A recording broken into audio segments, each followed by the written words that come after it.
Hotel রুচিতার পুনরায় যাত্রা শুরু। আজ শুক্রবার 12 সেপ্টেম্বর বাদ জুমা মিলাদ ও দোয়ার মধ্য দিয়ে নতুন করে যাত্রা শুরু করল সুজানগরের স্বনামধন্য হোটেল রুচিতা। এই সময় উপস্থিত ছিলেন সুজানগর উপজেলা বিএনপির সাবেক সভাপতি মোহাম্মদ আজম আলী বিশ্বাস, দৈনিক জায়জায় দিন পত্রিকার সুজানগর উপজেলা প্রতিনিধি এম মনিরুজ্জামান সহ সুজানগর বাজার এলাকার অনেক মানুষ। দোয়ার অনুষ্ঠান পরিচালনা করেন সুজানগর বাজার মসজিদের পেশ ইমাম মোহাম্মদ রফিকুল ইসলাম। এই সময় হোটেল রুচিতার মালিক হাফিজ সবার কাছে দোয়া প্রার্থনা করেন।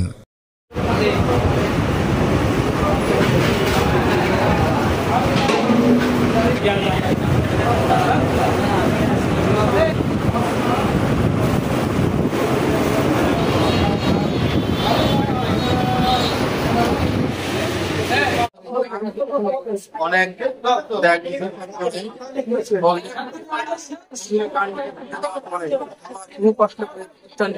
সাজিয়ে গুছিয়ে করা হয়েছে। আমরা সবার কাছে দোয়া চাই আগের মতো আবার সুনামের সাথে পরিচালিত হয়। সবার কাছে আমাদের প্রিয় প্রতিষ্ঠান রুচিতা হোটেলে অগ্নি নির্বাপকের পরে আবার যে আজকে সুন্দর দোয়ার মাহফিলের মাধ্যমে যে আবার একটি আয়োজন করে সুন্দর গুছিয়ে যে দোকানটা করছে, আল্লাহ তাআলা যেন পুরো সুজানগরবাসীর কাছে শুধু নয় পাবনা জেলার ভিতরে এই দোকানটা যেন পরিচিতি এবং এই দোকানের মাধ্যমে আমার দেখা গরিব দুঃখীদের মাঝে যেন পাশে দাঁড়াতে পারে। আল্লাহ পাক রব্বুল আলামিন সেই তৌফিক দান করুক। আমাদের হাফিজ সুজানগর বাজারে অনেক ছোটবেলা এসেছে। হাফিজের আচারণ ভালোবাসার কারণে প্রাকৃতিক যে দুর্যোগ সে করতে পেরেছে। বাজারে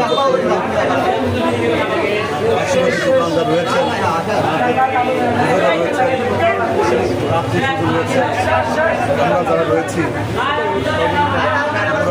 আজকে আবার আমরা চাই হাফিজকে হেফাজত করে আগামী ভালো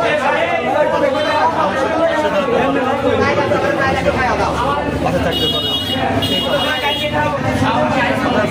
ব্যবসাটা আমার ছোট্ট একটা হোটেলের ব্যবসার সাথে আমি জড়িত।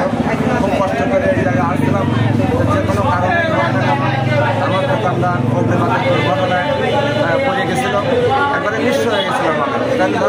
আল্লাহ পাকের ইশারায়, আল্লাহ পাকের ভালোবাসা, মানুষের কিছু সহযোগিতায় আবার এই জায়গায় পরিশ্রম করে আবার এই জায়গাটা আসছি। আজকে সেই দোকানটা ঠিক আছে, শুধু উদ্বোধনের একটা দোয়া মাহফিলের গেম ছিল।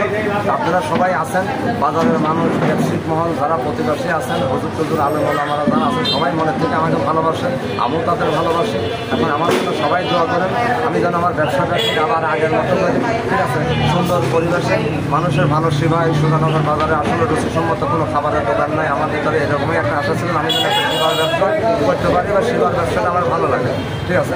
এই মানুষের পাশে থাকা, মানুষের সহযোগিতা করা, অসহায় মানুষের পাশে যেটা খাবার তাদের হাতে তুলে দেওয়া, এটা আমার খুব ভালো লাগে। আপনারা আমার জন্য দোয়া করেন আমি যেন এই কাজটা সুস্থভাবে করতে পারি, আমার দোকানটা যেন সুন্দরভাবে পরিচালনা করে আবার যেন মানুষকে একটা সেবা দিতে পারি। এর জন্য দোয়া করেন আপনারা সবাই, ঠিক আছে। এই আর কি, আমি আমার বক্তব্য শেষ করছি।